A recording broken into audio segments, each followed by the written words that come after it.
Philadelphia, baby, you're gonna love it. Best sports fans in the world. Actually the worst, but that's what makes them the best. What is going on, everybody? Welcome into episode number 449 of Underground Sports Philadelphia. It's KB and DJ coming at you from Underground Studios. We just got back from Connecticut for an electric weekend of PLL coverage. Shook some hands, saw some electric games. But while we were gone, it seems as though Philadelphia media types and Nick Castellanos are ready to throw down Rocky style.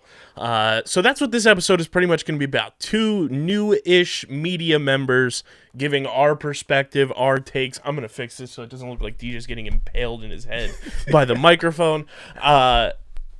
Giving our takes on this whole situation because DJ and I get the opportunity and we're fortunate enough to be in press conferences almost every single week, 12 months a year almost, with the PLL, with the NLL. I've done it, with high school sports. I've done it with the Delaware Bluecoats. So, we've gotten an opportunity to get our feet wet in the media game, in the post-game interview game. So we're going to talk about it from our perspective because there's a lot of things going through our minds after seeing the full video, the clips, the Twitter interactions, and everything. So we're going to get into all of that. But before we get started, make sure you guys are following us on the socials at UndergroundPHI on Twitter and Instagram. On Twitter, make sure you enter our giveaway. It's our pinned tweet for the Wolverine issue number 22 Brian Dawkins variant cover. It's sick. It is here. It's one of 3,000. Get your opportunity to enter there.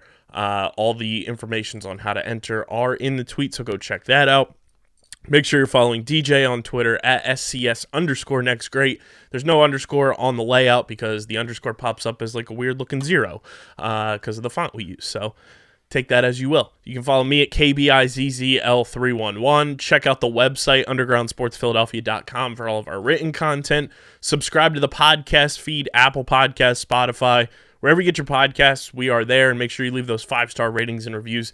Let us know your take on this whole Castellanos versus the media situation or anything else in between, but make sure your rating is 5 stars because it really does go a long way and helps more people find the show. And, of course, subscribe to that Underground Sports Philadelphia YouTube channel. Hit that subscribe button, smash the like button, click the bell icon so you don't miss a single second of the content, and, of course, comment down below with everything we talk about on this episode and future episodes. Plus, every single Underground Sports Philadelphia show goes up on the YouTube. So make sure you go check that thing out. Just search Underground Sports Philadelphia on YouTube. Big thank you to our sponsors who make this show happen. Main Auto LLC, Ducharme's Pro, Foot Security 21 Security Systems, Paul J. Gillespie Incorporated, Mark Ronchetti CPA LLC, and the Dental Wellness Center of Vineland. Tomahawk Shades, the best small badge eyewear in the game. Guys, it's been hot outside. If you're going to be outside, you got to protect those eyes from that sun, and that's where Tomahawk Shades comes in. Go to tomahawkshades.com. You get your sunglasses, blue light glasses, prescription lenses, all that good stuff at tomahawkshades.com. And when you use our code USP at checkout, that's USP, nice and simple, you get 25% off your entire order at tomahawkshades.com. Kenwood Beer, Deej just cracked open his very first Kenny. Shout out to the boys. Deej, what's the review on the Kenwood beer? It's wild because, I am not a beer drinker. Even when I do have a beerish type drink, most of the time it's a cider, Angry Orchard Reds, that kind of stuff. Maybe a local if I'm around, depending. This, though, is a pretty solid beer. If somebody was like, you got to drink beer, I'm going to drink Kenwood. It's a solid 7.8 to 8 on my beer scale, which doesn't have a lot of beers on it. So take what you want with that, but it's definitely a very solid beer. If you're a beer drinker, you will like Kenwood. So go to kenwoodbeer.com, use that all new and improved Kenny tracker to see who's got Kenwood beer on tap in the Philadelphia area. You got to be 21 or older to do so, and of course, please drink responsibly. And Bino Board, go to binoboard.com and use code BINOUSP. That's BINHOUSP for 10% off your order at binoboard.com. Deej, let's get into this. We were talking about this when we saw it on our way home. We're talking about it this morning after seeing the full clip. Nick Castellanos versus the media. Jim Salisbury. Then it bleeds down to Jamie Apody and Matt Gelb. going at each other, and it's like everybody in that scene from The Office just pointing at each other. Jim Salisbury, who I have tons of respect for, he's somebody who was a reason why I got into like the sports journalism type stuff. Asked Nick Castellanos after a game when the Phillies got swept by the Cubs, 100+ degree weather. Nick's obviously had a down year this year. Did you hear the boos when you struck out in whatever inning it was? And Nick responds, that's a stupid question. That's a dumb question. To which you and I both agree, no disrespect to Jim Salisbury, that's a dumb question to ask in a press conference when you are the type of reporter that Jim Salisbury is. For people out there, who listen to this, who may not be Phillies fans, who may not know, who Jim Salisbury is, he's like the guy when it comes to Philadelphia Phillies insider stuff. He's the guy to go to. Knowing who Jim Salisbury is, like from a fan perspective and, having a couple opportunities to, talk to him, that was one of the worst, if not the worst question I think Jim Salisbury's ever asked in his career.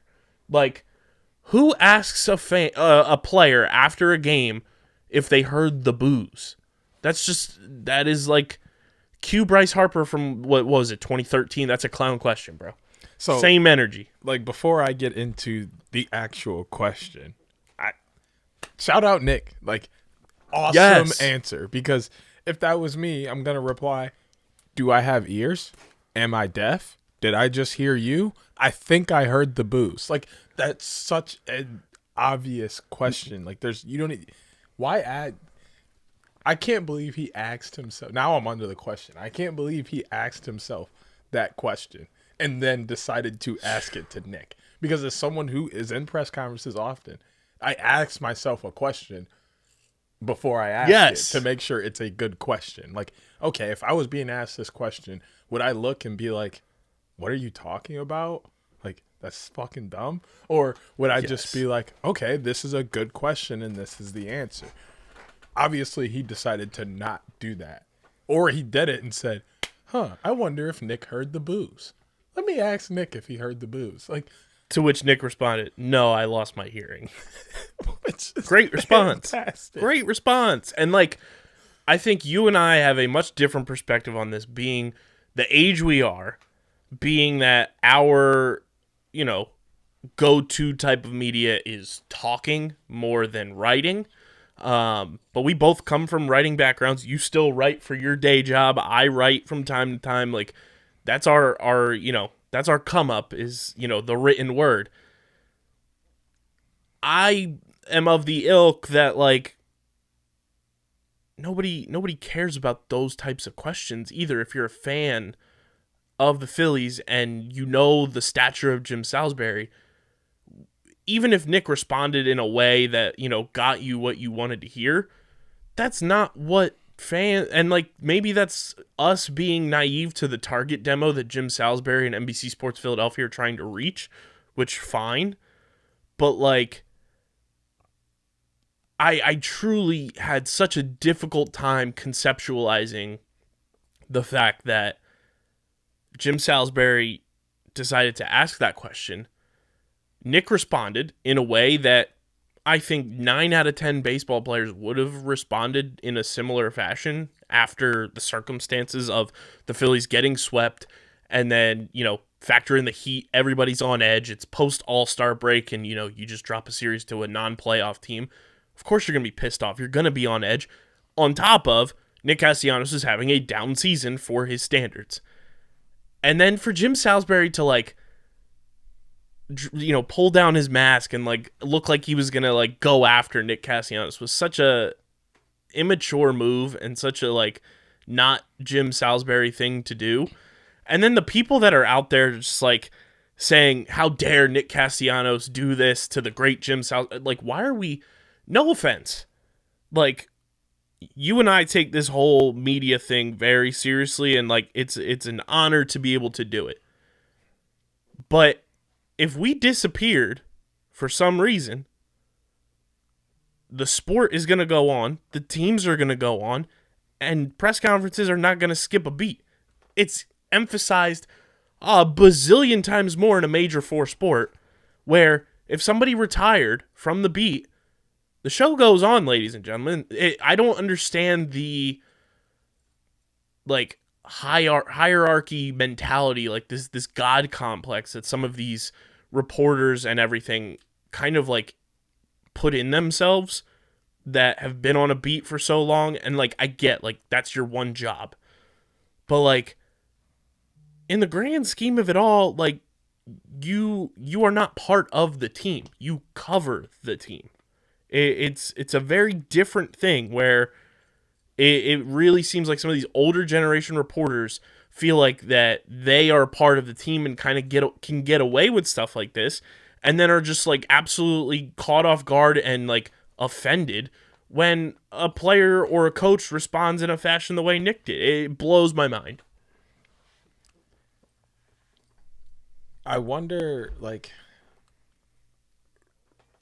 I don't know, like, where it comes from. Like, I understand, like, doing a job for so long and being around, you know, an organization for so long. Like, you even see it, like, with fans, you know, like, fans legitimately think that they're a part of an organization. And, like, organizations shout out their fans and, like, they give them respects. Which I think, to that ilk, I think fans are more part of the team than the people covering the team. Oh, definitely. But, like, it's like those fans, you know, that are like, I did, you know, like they should do this, they should do that, like they should hire me. I would be an awesome owner, awesome GM. Like that. Okay, like, pal. Slow down, buddy. Like, yeah, you've been here. Yeah, you might have given some suggestions, and maybe they listened to one that they didn't even know you said. First off, and it worked. But that doesn't mean that you actually know what you're doing. That doesn't mean that you're actually putting anything into this organization other than your money.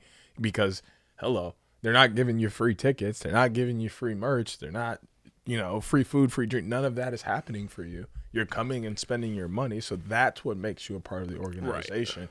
So it's a give and take no matter really who you are. If you want to be a part of an organization, you have to give something. And, you know, then you get to take something. You know, like as a fan, you have to give your money and you have to give your time. You know, as a player, you have to give your time. You have to go out and play. As a coach, you know, same thing. As a reporter, media, you have to go and give your time, your money, you have to pay attention, and then you have to go and ask good questions. And you have to ask questions and not be disrespectful and just give, like, you have to read the room. Mm-hmm. Like, a lot of older reporters have gotten bad at reading the room. Yes. And that is what's causing a lot of riffraff. But, like, that's the give and take there is you have to read the room and, you know, give your questions and then take your answers, whatever they may be, and then do fit with what you get. But so many have gotten used to what it was, where there was an emphasis on players being respectful to media and like upholding this certain image. And now players are like, I don't care. Mm-hmm. Like, I'm here to play the sport, make my money, and win championships. In all reality, I don't have to answer questions. If we want to be honest here, every athlete could Marshawn Lynch every media reporter for the rest of life, and there's nothing we could do about it. Because in reality, they do not have to answer questions. They just have to show up and play. So just be respectful, and you'll get the answers you want. And I've talked about this with a good buddy of the program, Wes Euler, who works for ESPN Pittsburgh. We talked about this last Eagles season when he came on Eagles Enemies, which will be returning next month, which is wild to think about. Where, like, we were talking, because Wes is obviously from the Pittsburgh area. Pat McAfee's from the Pittsburgh area. Like, fans of teams don't give a shit about these old school suit and tie journalists anymore. What they want to consume from a fan perspective, and I feel like you and I are the same way, we want to hear what the person who's sitting in their basement with a hat on backwards and a t-shirt has to say about the team. Because, in all honesty, the reporter, you're not giving a fan perspective. You're giving old, quote unquote, old school kind of look at how teams are covered and everything, which is great. It's a good perspective to have, but a majority of fans now do not care about that. They want to hear what somebody like them has to say. And I think that's why we not to like toot our own horns here, but that's why we've been so successful. We've been able to kind of give that fan perspective by fans for fans, and that's what we were built on, and that's what all of our shows are pretty much built on. And that's what Pat McAfee is built on. That's what stuff like The Ringer is built on. That's what stuff like Barstool is built on. Say what you want about any of those places, good or bad, but that's what they're giving you, and they're trying to reach their target demos as fans. And I think that's where sports media has been trending for a long time, and it's really there now, where there's so many different options for people to go and consume content as well, that the old school style of covering a team or reporting on a sport is even more stressful now for the reporter, that they're trying to kind of do too much, and like it kind of ends up like this, where you have Jim Salisbury asking a rhetorical question for what it is, and it's almost to just try to get clicks and just continue to paint this bad fan narrative about Nick Castellanos, who was beloved coming in. Everybody wanted him here, us especially, because he's our guy. He's having a down year. Every player has a down year in their career, unless your name is like Tom Brady or Aaron Rodgers or, Barry Bonds. Like, every player has some sort of down year. And unfortunately, that's Nick Castellanos right now. But he's here for 4 more years after this. You're telling me he's going to go downward trajectory for the next 4 years in the prime of his career? I find that hard to believe. And for the people out there like doing the whole thing, like, how dare he say that to Jim? Shut the fuck up. Like, who are you to come out and say that type of shit? It blows my mind. And then it spiraled into Matt Gelb versus Jamie Apody, who, before this, Matt Gelb has had some questionable takes on a certain outfielder with the number 37, who I won't name on this podcast because we don't talk about him. But Matt Gelb going at Jamie Apody and saying that she's a disgrace. Brother, I know you're on the beat and all this kind of stuff. I know all you do is cover the Phillies. But let's not get it twisted here. What you do as a beat reporter for The Athletic is a different job than what Jamie Apody is assigned at a television station, 6ABC. She is there to go and do feature type stuff. She's there to kind of go and get story type of things. You're writing about the game day in and day out. You and Jamie Apody do very different jobs. To go and call her a disgrace is so ridiculous that, like, I know everybody was trying to put the spin on, like, oh, it's a bash against women and everything. No, it's a bash on somebody doing their job. Flat out. Jamie Apody is very good at her job. Matt Gelb is a very good writer. There was no need for him to respond to a random account out of left field, pretty much. Like, the tweet thread here, for the people who have not seen it, is wild. So Matt Gelb goes and tweets, the Phillies were swept at home by the Cubs for the first time since July 25th to the 27th of 2000. The losing pitchers in that series, Chris Brock, Paul Bird, and Vicente Padilla. And then at Philly Sports Season, SZN, tweets at him, is the full Castellanos interview available anywhere? Gelb says, it is, but it's not my footage, so I cannot share it. You could have ended it right there, bro. There was no need to continue the tweet. But then says, Jamie Apody is a disgrace. And talk about a ratio. This man got 48 quote tweets on this bitch to 4 regular retweets. Ouch. Like, quote tweets are always fun, so if you need some funny content today, you can should we read the quote tweets? Why not? Why not? You know what? We're going to be nice and give y'all some quote tweets right now. Fuck you, Matt Gelb, you absolute clown. Hi, at The Athletic. This is very misogyny, in my honest opinion. It can be perceived that way, I will say, because it is out of left field. She's not mentioned at all in any of the tweets, so it does feel like it's like some sort of deep-rooted, like, for lack of a better term, rivalry that he has with Jamie Apody.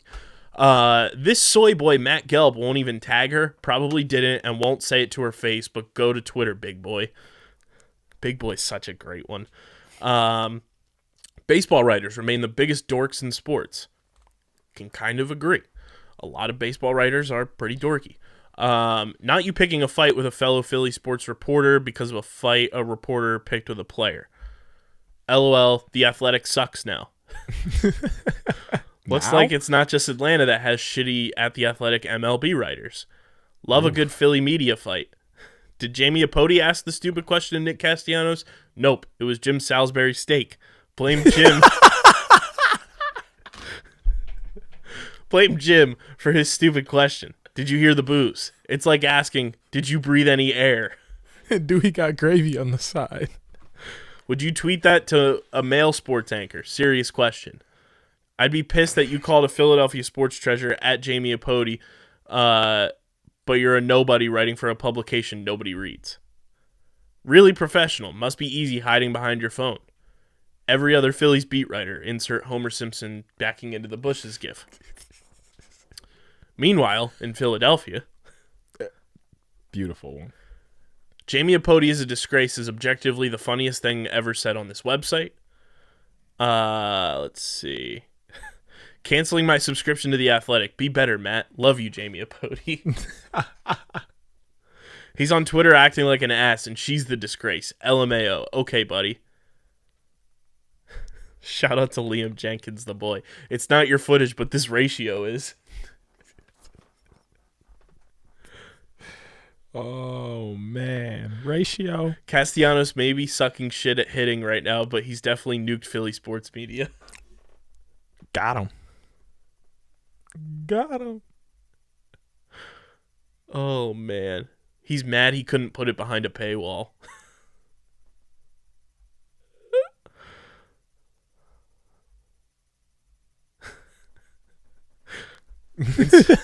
Insert picture of Ross from Friends. Get a load of this asshole. Bingo. Yeah. Just poor decision by Matt Gelb. Think before you tweet. Just a wild type of situation. And then there was follow-up with Matt Gelb and Jamie Apody that I'm going to pull up here too. Oh, no way. I missed that. Yeah, they kind of went back and forth a little bit. I mean, let's see here.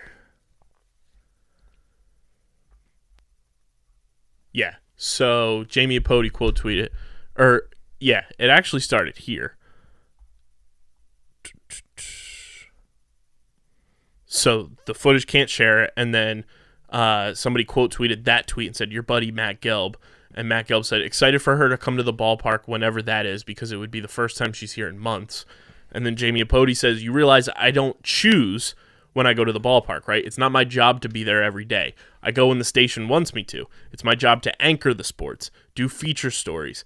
And when our cameras capture something of interest, it's my job to put that out there. And then Gelb says, I'm sorry you have zero standing here. Congrats on all of the retweets. Come talk to me at the ballpark. Which that's where I think the misogynistic type of shit kind of plays in. Saying that Jamie Apody has no standing there when she is at the ballpark, does stuff with the Phillies all the time, is a scumbag move. And I think 99% of Twitter agrees that everybody's team Jamie Apody. Yeah, that was where he was out of line. That tweet got 183 quote tweets. Yeah. I don't even know if we should go through any of those. But my thing with this is 48-year-old beat writer say, what? I'm not even playing cards is something you have to be wary about. You can't just jump to a card right away. And I say that because I think cards are played too much. Mm-hmm. Is this a case of misogyny, or is this just a case of a guy being like, you get more praise and looks because of your status, but you're never here at the ballpark, whereas we are here every day and get overlooked? And If it is, that's awful. And you know, it should be thrown out, and you know, it should be handled accordingly. But at the same time, you have to look at the entire situation and look at both sides as you would in any situation. I am definitely on Jamie's side.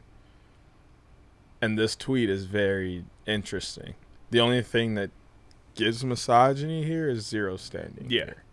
Especially when she's been around the team for as long as she has, working at 6ABC, like, and she dunked on him perfectly, like, yes, laid out like her job description to a T. It's not her job to be there every day. She doesn't have to be there every day. But when her news station captures something, that is her job, to put that out there. Was the video edited? Sure. Could it have been put out there in the full 2 minute, because it was a 2-minute video?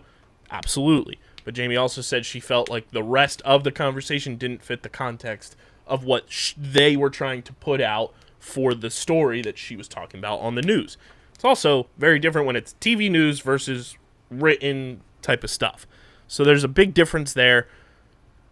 Matt Gelb, I think, just needs to go outside, come back inside, and feel what air conditioning feels like when you stand outside for a little bit.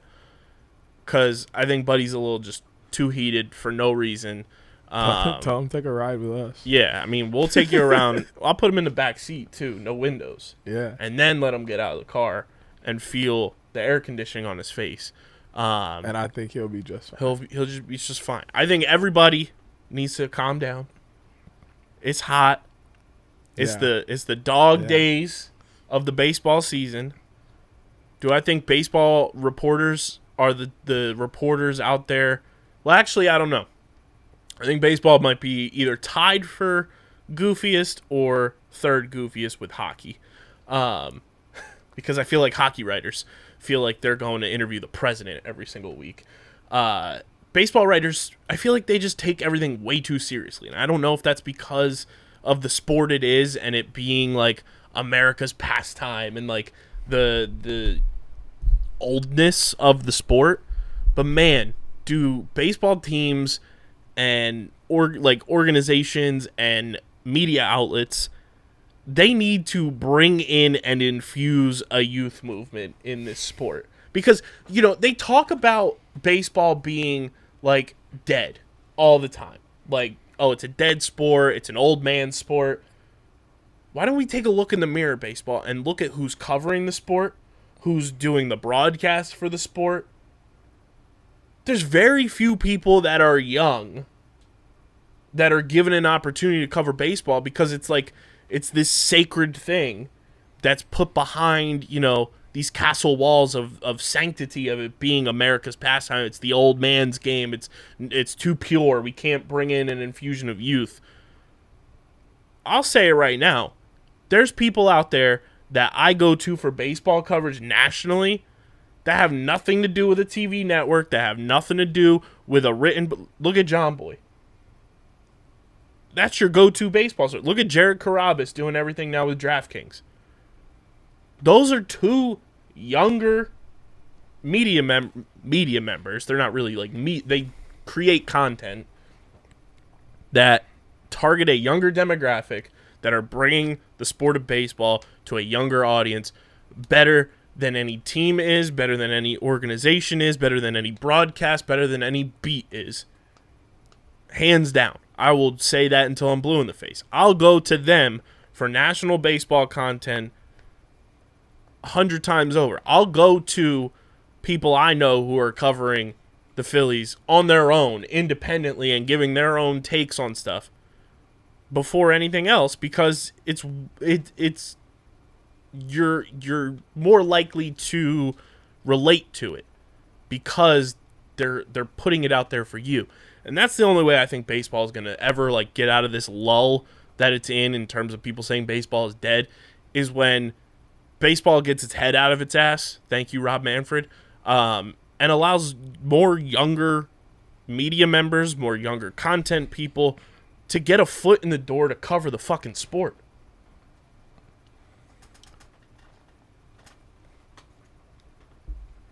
I mean, yeah, but I think it starts with former players. I think that's where it starts. Like, if you look at football, look at basketball, look at hockey, like, guys stop playing and the first thing they do is like go talk about it all day on somebody's TV channel. Like that's where it starts. Like you have to get guys that want to be a part of it that were already in it, and then they influence and push in new guys. Like that's how it really, like I can't think of any other way to really do it, because as we know as media people, like getting in the business, even your foot in, is like the hardest thing in the world. And then to try and be a broadcaster, and as we know reporter, any too, of that. being in a sport that is trying to grow from the youth level up, look at every media member that's in a press conference with us. Maybe 1 week out of the year, there's somebody who's 50 or older. Yep. Everyone else is at least like 35 or younger. That's what it needs. Like, let some of these, YouTubers who are making content on their own go into a press conference and cover a team. Let somebody who's doing a Phillies podcast, solely a podcast, go into, like, I think the closest Take to, time. yeah, like something. Like, I think the closest Phillies-wise of young media members is Phillies Nation. Shout out to them. They do fantastic work. But they also write. Like they have a website that they put out written content for, but they also have a podcast and everything. Tim Kelly does a great job as the site's deputy manager and everything, deputy editor. Destiny Legardo, fantastic covering the team. Ty Daubert, the whole crew. Johnny Heller.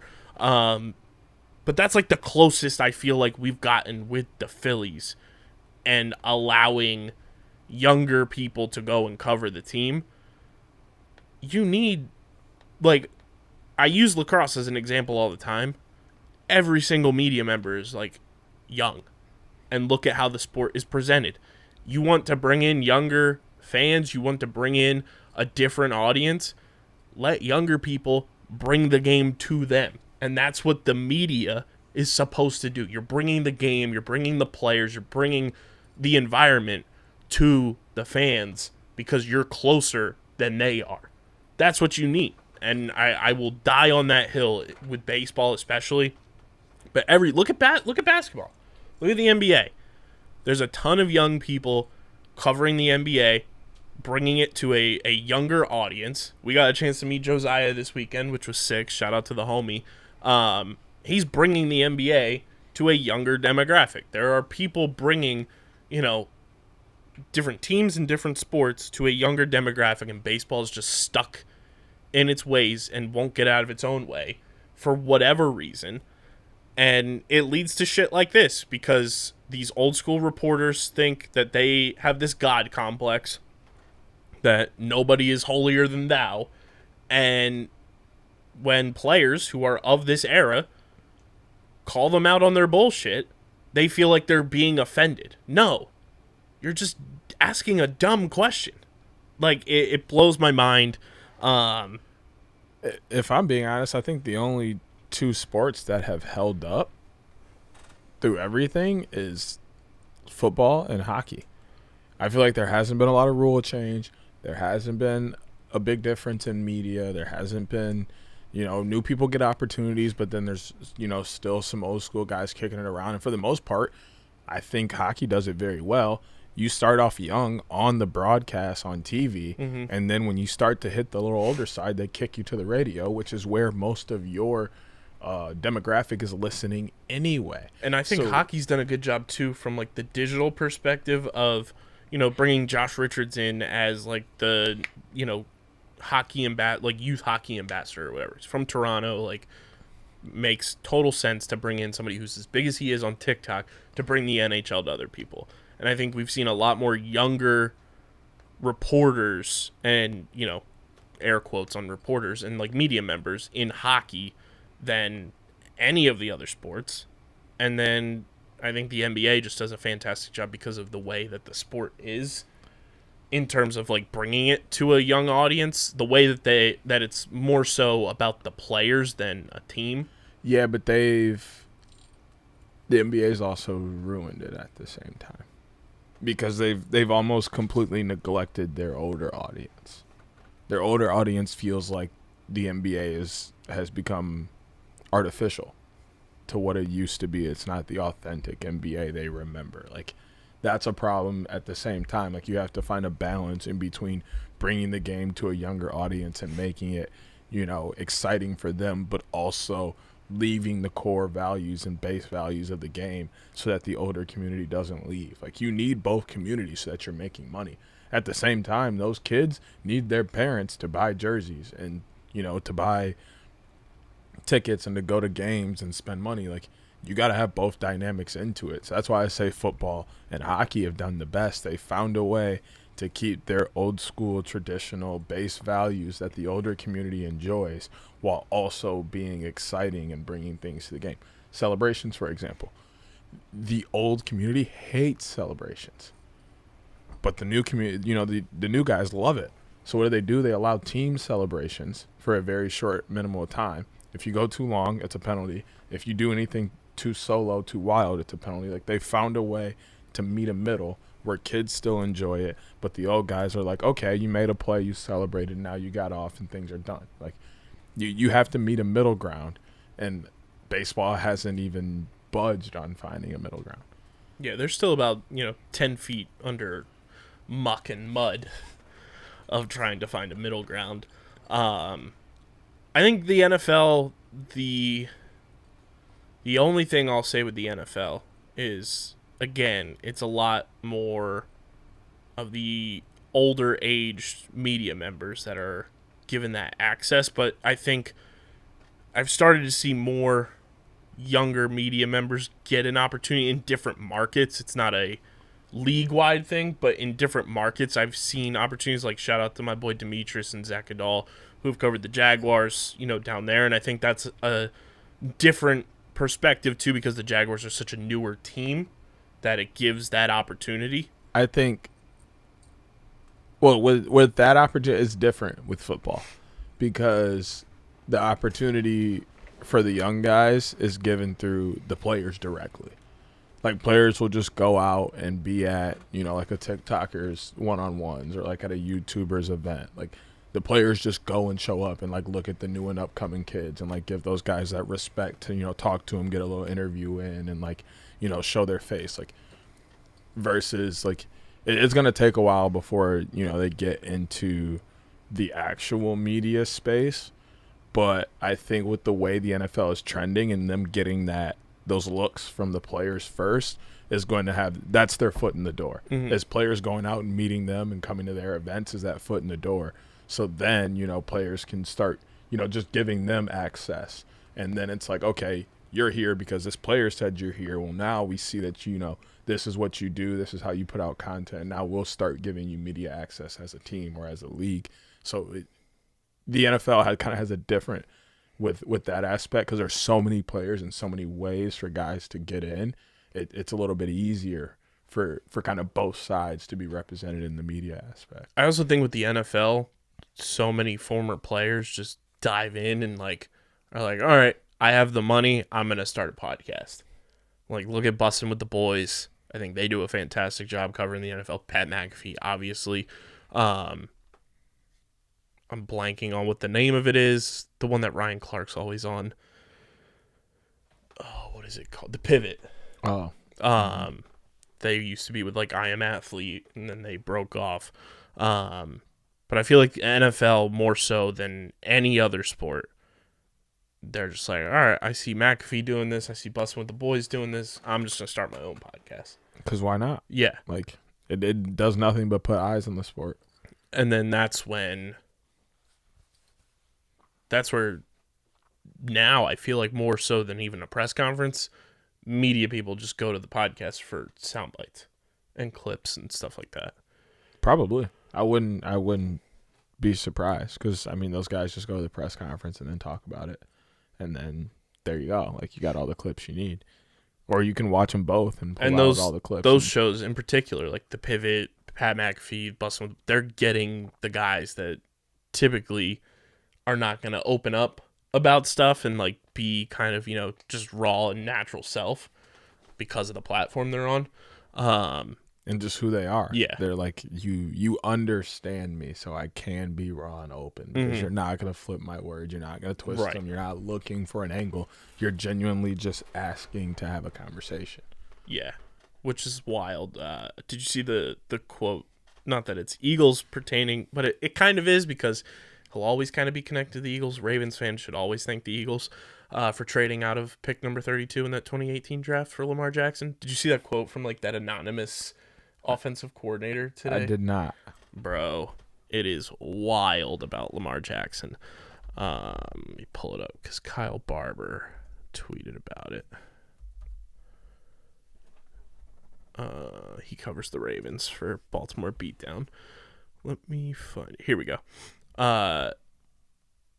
Quote on Lamar Jackson from a current NFL defensive coordinator. He's so unique as an athlete, and he's really a good football player. But I don't give a shit if he wins the league MVP 12 times. I don't think he'll ever be a 1 as a quarterback. He'll be a 1 as a football player, but not as a quarterback. What?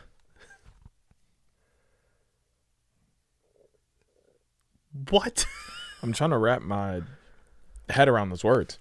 It makes zero sense. Warren Sharp tweeted, Lamar Jackson's early down passing outside the numbers last year.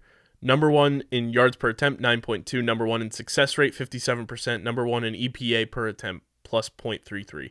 While averaging 9.4 air yards per attempt, 5th highest. While being blitzed on 32% of attempts, 5th highest. But he's not a quarterback. It's insane to me.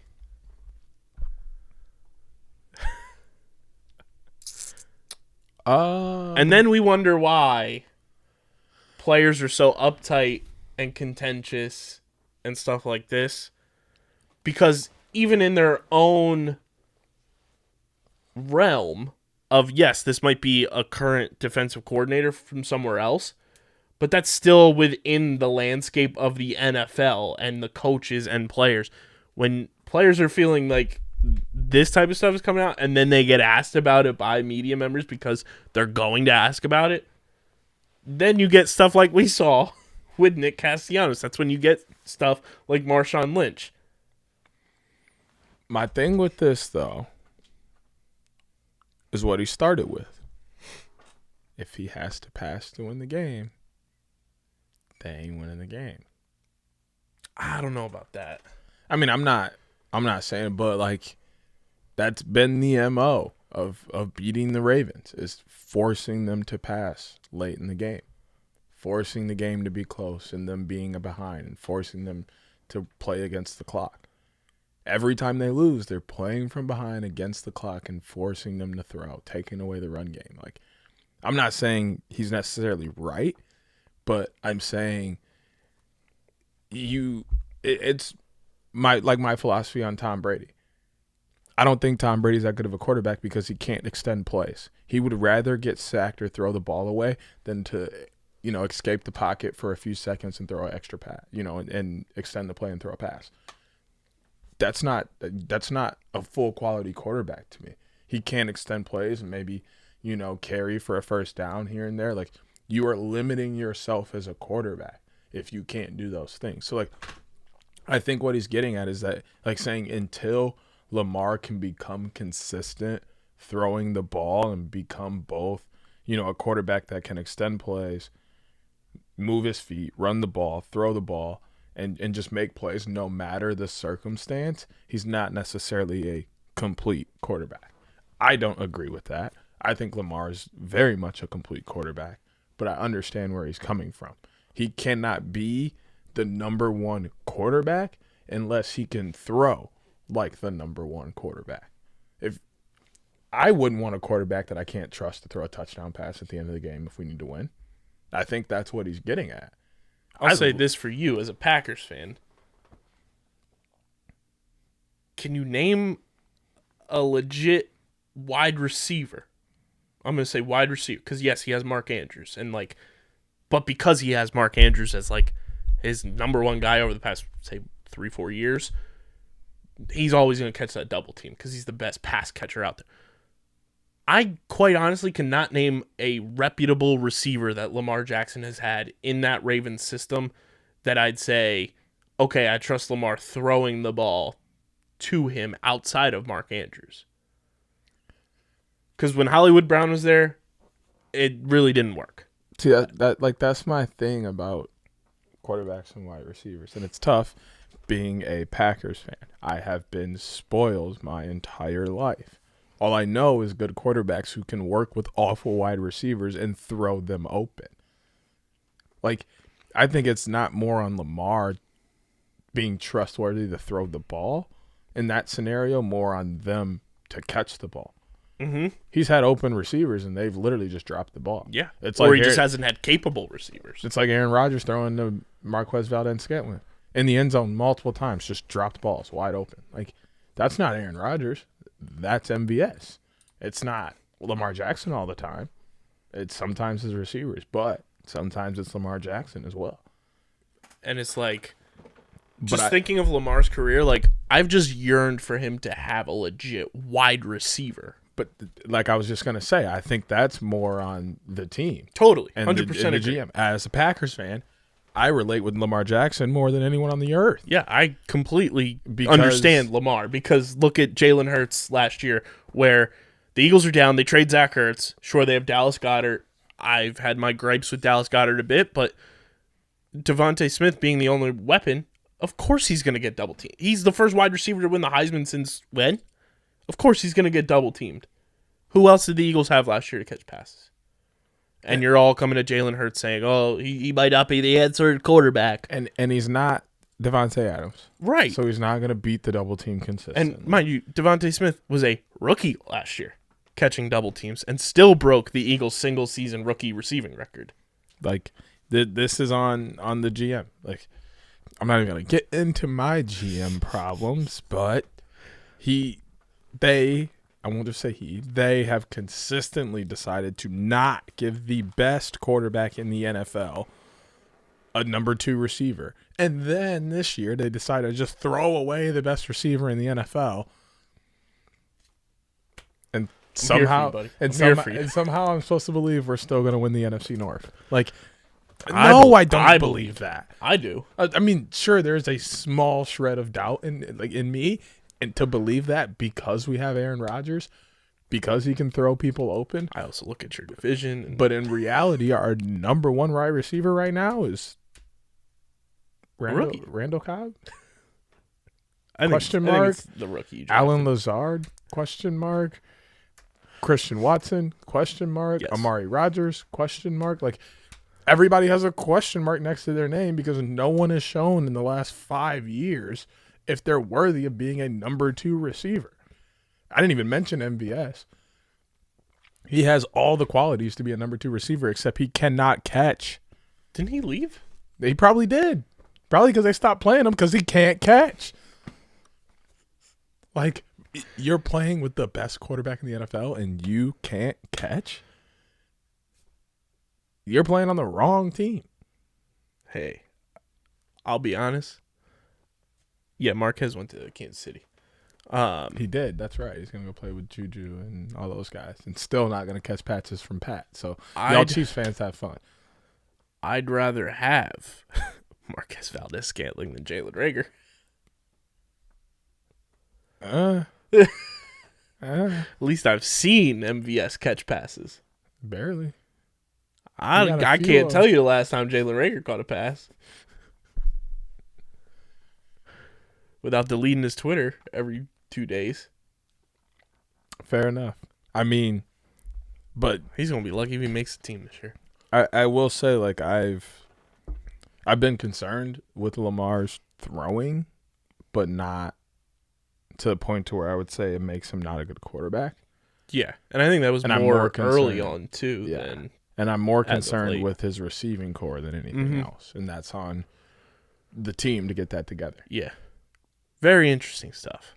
We love talking about media stuff. Different type of podcast this week. But before we go, yes, the Phillies got swept, but we got to look at the Analysts Run Differential brought to you by our homies over at Pickup. Go to playpickup.com. Start playing the hottest headlines in sports, including the season-long Analysts Run Differential prop. Rack up points on your fan profiles. Cash them in for prizes on the Pickup Marketplace. That's playpickup.com. Deej, the Mets are still somehow in first place in the NL East. They are leading the way with a plus 82 run differential. The Atlanta Braves, a game and a half back in the division with a plus 76 run differential. The Phillies, after getting embarrassed and swept by the Chicago Cubs this weekend, are 9.5 back in the division, and at a plus 44 run differential. So the run differential is taking about a 20-run dip. The Marlins, 5 games under 500 at minus 13, and the stolen franchise Washington Nationals at 32-65, 27.5 games back in the division with a minus 162 run differential, which is still the worst in all of baseball. The crazier part to me is the Pittsburgh Pirates are still somehow third in the NL Central with a negative 141 run differential, and there's still 2 teams behind them record-wise. But hopefully not for long. I need the Pirates to finish with the worst record in baseball, which it's not going to happen because the Nationals exist. But I need the Pirates to finish with the worst record in baseball. I doubt that's going to happen. I mean, my boys are trying to give them a run for the money, too.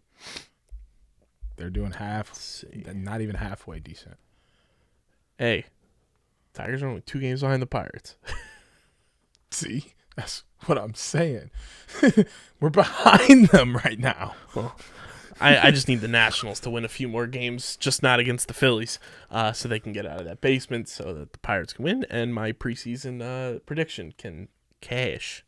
I mean, you just heard right there. Isn't it wild, though, that they are in 3rd place in their division, 40-56. They're not the worst team in their division, but they have the 2nd worst run differential in all of baseball. We probably have the worst. No, the Nationals do. Minus Okay. 162. Pirates are minus 141. And we're what? Minus 124. Yeah. Which It's probably like, what, 5th worst? is 3rd worst, but not by much. Awesome. Because Oakland's minus 118. We're stringing it together, Tigers. 1 year at a time. Hey, I told you this was a building year. Oh, I know. But worst record in baseball is not building. That's actually going down. Like, we weren't worse last year. So Hey, better draft pick. no, I'm not a fan of tanking. I'm not. I am a fan of going out and trying Calculated losing. going out and trying our best. And if we lose, then so be it. But we go out and put out full effort 100% of the time. Yeah, hopefully the Phillies put out some full effort. Just playing the Braves this week. No big deal. Get your shit together, Phils.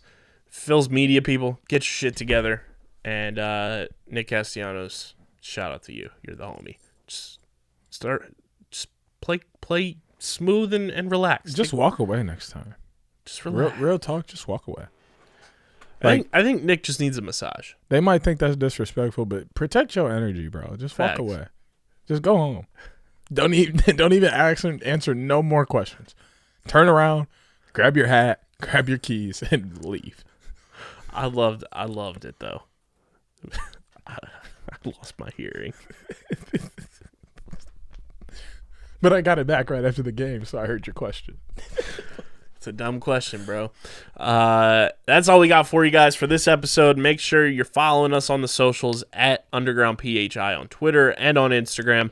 Follow DJ on Twitter at SCS_NextGreat. Follow me at KBIZZL311. Check out the website, undergroundsportsphiladelphia.com, for all of our written content. Subscribe to the podcast feed, Apple Podcasts, Spotify, wherever you get your podcasts. We are there, and leave those 5-star ratings and reviews. And, of course, subscribe to the Underground Sports Philadelphia YouTube channel. Smash that like button, click the bell icon, and comment down below with your biggest dumb question possible. Leave all the dumb questions in the comment section. We'll read them on Wednesday night show on twitch.tv/undergroundsportsphi with myself and Matt. Big thank you to our sponsors, Main Auto LLC, Ducharme's Pro Foot, Security 21 Security Systems, Paul J. Gillespie Incorporated, Mark Ronchetti CPA LLC, and the Dental Wellness Center of Vineland. Tomahawk Shades Pickup, Kenwood Beer, and Bino Board. All of their information is linked in the description on YouTube and, of course, in the show notes on audio. This has been episode number 449 of Underground Sports Philadelphia. We'll be back for the big 450 on Wednesday night. But until then, we're getting the heck out of here and signing off. Peace.